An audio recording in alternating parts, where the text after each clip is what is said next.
अस्सलाम वालेकुम स्टूडेंट, आप देख रहे हैं मेरे यूट्यूब चैनल तालीम तरबियत की दुनिया। मैं हूं मोहम्मद यासिर इकबाल। स्टूडेंट, हमारे पास जो चैप्टर है डायरेक्ट एंड इनवर्स प्रोपोर्शन का, इसकी प्रैक्टिस नाउ नंबर 6 करने लगे। अब इस प्रैक्टिस नाउ की जो स्टेटमेंट है वो क्या है, उसमें मैं आपको रीड करके बताता हूँ।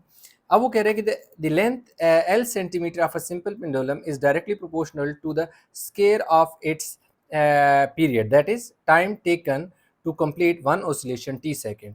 A pendulum with a length of 2 to 0.5 centimeter has a period of 3 second. अब वो कह रहा है कि अब फर्ज किया कि हमारे पास क्या है कि एक कोई जगह एक पेंडुलम को हमने क्या कर दिया इसके साथ स्ट्रिंग के साथ यानी हैंग किया हुआ है। अब वो कह रहा है कि लेंथ जो है ना, यहाँ से लेकर यहाँ तक जो लेंथ है वो कितनी है, 220.5 सेंटीमीटर है। सही हो गया। उसके बाद कह रहे हैं कि जी जो पीरियड की बात करता है, पीरियड की बात करता है कि भाई मैं इधर चीज़ें लिखी हुई, सिर्फ थोड़ा सा यहाँ एक्सप्लेन करने लगूँ।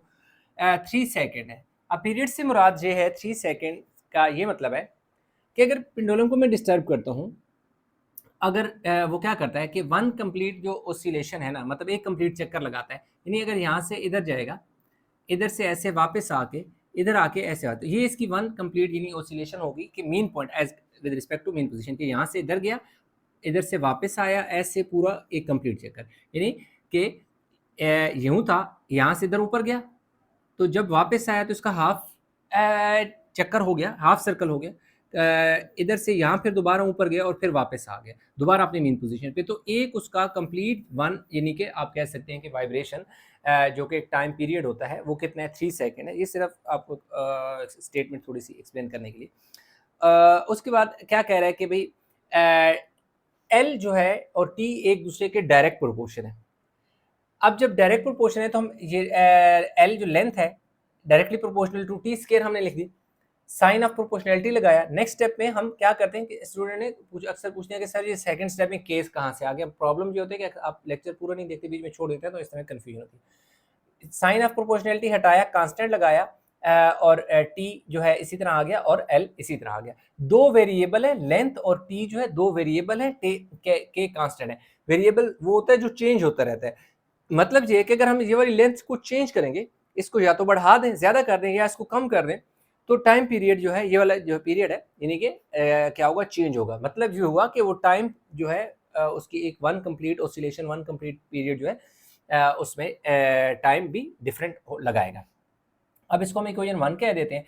ये टी और एल दोनों की वैल्यू दी है, पुट कर देते हैं। देखिए इधर पुट करेंगे 220.5 इज इक्वल टू, आगे के है, के इसी तरह टी की वैल्यू पुट कर देंगे, दैट इज 3।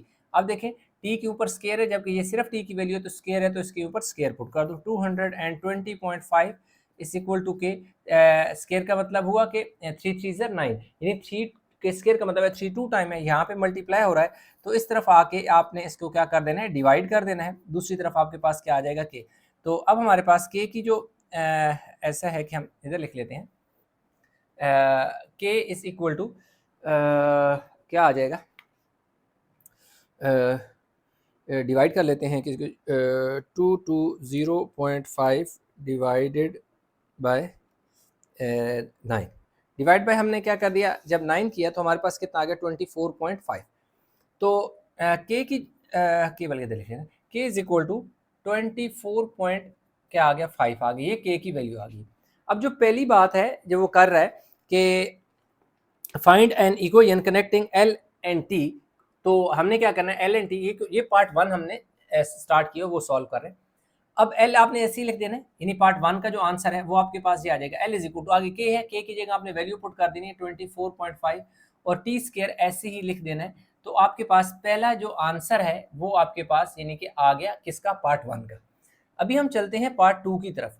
अगर हम पार्ट 2 में देखें तो कह रहे हैं find the length of a pendulum. Length of a pendulum की कह रहे हैं फाइंड करें, तो एल इसका मतलब है कि फाइंड करना है, कि हमने अभी अभी फाइंड किया, that is 24.5, and time T जो है वो उसने हमें दे दिया है 5 सेकेंड। क्या कर दिए, 5 सेकेंड। अब देखिए पहले कितने थे, 3 सेकेंड थे ना, तो अब उसने क्या कर दिया, 3 सेकेंड दे तो 5 सेकेंड हो गए। तो इसका मतलब है कि लेंथ, अगर टाइम पीरियड चेंज हुआ है तो लेंथ भी क्या होगी, चेंज होगी। उसकी मतलब है कि क्योंकि डायरेक्ट प्रोपोर्शन है, अब आप देखेंगे कि लेंथ भी हमारे पास क्या आएगी 220 यानी 220.5 से ज़्यादा आएगी। क्यों कि टाइम पीरियड बढ़ाया तो लेंथ भी क्या हो जाएगी हमारे पास इंक्रीज हो। देखते हैं कि टाइम हमारे पास सिंपल हमने वैल्यू पुट कर दी एल फ्रॉम 1 यानी कि 1 से मुराद पहली वाली कोई आपने ले लेनी कौन सी ये वाली।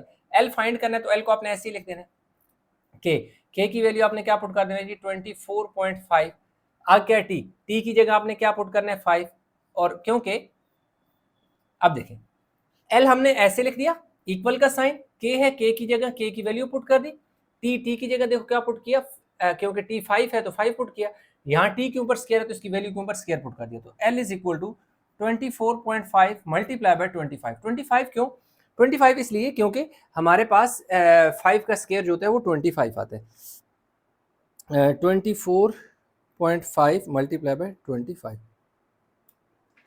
612.5 तो एल की जो वैल्यू है एल इज इक्वल टू 612.5 हमारे पास इसकी क्या आ गई है जी वैल्यू आ गई है। तो जो हमने फाइंड करना था जी जी अब्दुल हादी जी नज़र आ रहे हैं ठीक है। आज मेरा बेटा जी मुझे मेरी हेल्प कर रहा है अच्छा अच्छा। अगर हम नेक्स्ट की बात करें पार्ट 3 की अब हम इसी क्वेश्चन के पार्ट 3 की अगर बात करें स्टूडेंट तो पार्ट 3 में कह रहे हैं what is the period of a pendulum मतलब पीरियड की बात करता है तो टी जो है नहीं कि हमने क्या करना है फाइंड करना है पीरियड से मुराद यानी टाइम पीरियड। तो टी हमने क्या करना है फाइंड करना है पेंडुलम का लेंथ क्या है 0.98 मीटर है। लेंथ क्या है जी 0.98 मीटर है तो L is equal to 0.98 multiply by हम 100 कर लेते हैं और ताकि 98 सेंटीमीटर सही हो गया। हमने इसे क्या कर दिया मीटर को यानी सेंटीमीटर में चेंज कर दिया। अब हमारे पास क्या है कि वही इक्वेशन ले लेंगे इक्वेशन यानी हमने ले लेनी है फ्रॉम 1। अब क्या है एल की जगह उसने वैल्यू हमें एल की दे दी है कितनी 98 देखो इसमें मैं लिख दूंगा 98।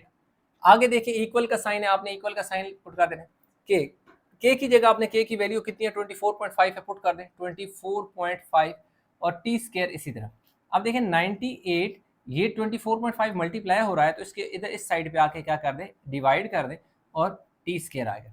अब हम क्या करते हैं कि 98 को डिवाइड कर देते हैं 98 डिवाइडेड बाय 24.5 तो हमारे पास क्या आ जाएगा 4 आ जाएगा यानी इन दोनों को डिवाइड करने से 4 आता है is equal to T square. तो मैं इधर लिख देता हूँ जो टी स्क्वायर है वो हमारे पास क्योंकि 4 है ना taking square root on both side कर लें taking square root on both side यानी कि square root on both side तो टी के ऊपर भी स्क्वायर ले लिया 4 के ऊपर भी क्या ले लिया स्क्वायर रूट ले लिया कट गया तो टी की वैल्यू कितनी आ गई हमारे पास 2 आ गई।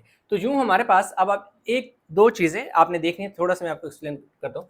उसने क्या कहा था कि हमारे पास जो एल है ना एल डायरेक्ट प्रोपोर्शन है टी स्क्वायर के मतलब एल और टी स्क्वायर जो आपस में डायरेक्ट रिलेशन है। देखिए पहले उसने हमें वैल्यू दे दी 220 एल की वैल्यू दे दी मैं एक रिलेशन सिर्फ आपको एक्सप्लेन कर रहा हूँ और एल की वैल्यू उसने 3 दे दी। नेक्स्ट स्टेप की अगर हम बात करें पार्ट 2 में तो उसने हमें टी की वैल्यू कितनी दे दी टी की वैल्यू उसने हमें दे दी थी 5 यानी टी की वैल्यू को उसने इंक्रीज किया था। तो लाजमी बात है डायरेक्ट में ये होता है कि एक चीज बढ़ेगी तो दूसरी भी बढ़ेगी तो अगर ये ज्यादा है तो डेफिनेटली 5 पुट करने से 220.5 से बड़ा आंसर आएगा। वही बात हुई कि 612.5 आया यानी कि 612.5 आया यानी क्या हुआ टाइम पीरियड बढ़ाने से लेंथ भी क्या होगी इंक्रीज होगा।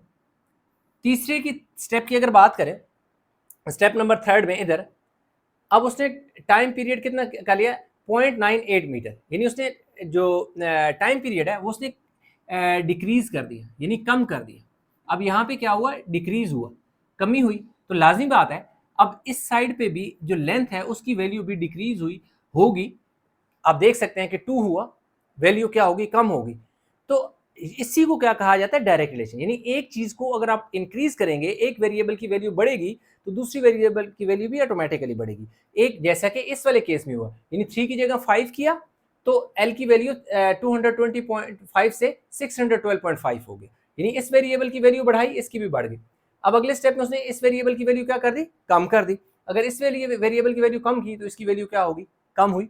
क्यों? तो इसलिए इसी को क्या कहा जाता है हमारे पास, direct proportion. The time period of pendulum is 2 second. Simple आप लिख देना है the time period of a pendulum, T इतना लिखने तब भी ठीक है, या सिंपल लिखना the time period of simple pendulum is 2 second. अच्छा ठीक है कि इसमें 7 यूनिट में लगाना भूल गया, 2 एस छोटा सा डाल दें, इसका मतलब होता है सेकंड। तो यूँ हमारे पास ये जो प्रैक्टिस 9 है स्टूडेंट वो कंप्लीट होगी। उम्मीद करता हूँ समझ आई होगी। इसमें किसी किस्म की कोई कन्फ्यूजन नीचे कमेंट में जरूर बताइएगा। वीडियो को लाइक करें, शेयर करें, चैनल सब्सक्राइब नहीं किया तो चैनल जरूर सब्सक्राइब कर लें। इंशाल्लाह मिलेंगे नए लेक्चर के साथ, तब तक अपना बहुत सारा ख्याल रखिएगा। अल्लाह हाफिज़।